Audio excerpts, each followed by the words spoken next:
সময় সকাল 6টা। রেডি হয়ে গেলাম শুটিংয়ে যাওয়ার জন্য। ব্যাগটা গুছিয়ে নিয়েছি রাতেই। আমি রেডি, গাড়িও চলে আসছে, গাড়িতে উঠে গেলাম। গাড়িতে আমার সাথে সাথে আরো বেশ কয়েকজন আর্টিস্ট সেখানে যাচ্ছে। আজকে আমরা একটা মুভি শুটিংয়ে যাচ্ছি। আর এই মুভিটি আগামী ঈদেই মুক্তি পাবে। আশা করছি মুভিটি বেশ ভালো হবে এবং আমার যে ক্যারেক্টারটা সেটা ইনশাল্লাহ আমি ভালো করে করার চেষ্টা করব। রাস্তা দিয়ে যাচ্ছি, আঁকাবাঁকা রাস্তা, নিরিবিলি রাস্তা, সকাল, খুব সুন্দর রোদ, সবকিছু মিলিয়ে খুব সুন্দর একটা সময় পার করছি গাড়িতে বসে বসেই।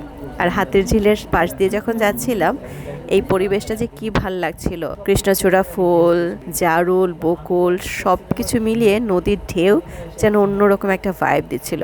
দেখতে দেখতে পৌঁছে গেলাম শুটিং হাউসে। আমরা আছি লতিফ জুট মিলে, এটা হচ্ছে ড্যামরা। এখানে এসে তো আর একটু মজা পেলাম, সেটা হচ্ছে এক কাকিমা ফুল তুলছিল পুজোর জন্য, তার সাথে কিছু ফুল আমিও কুড়িয়ে দিলাম। এই যে শুটিং হাউসটা দেখেন, কত ধরনের জিনিস ব্যবহার করতে হয় শুটিং করতে গেলে। তো পৌঁছে গেলাম, খুব সুন্দর সুন্দর ফুল দেখছি। আপনারা শুটিং দেখবেন।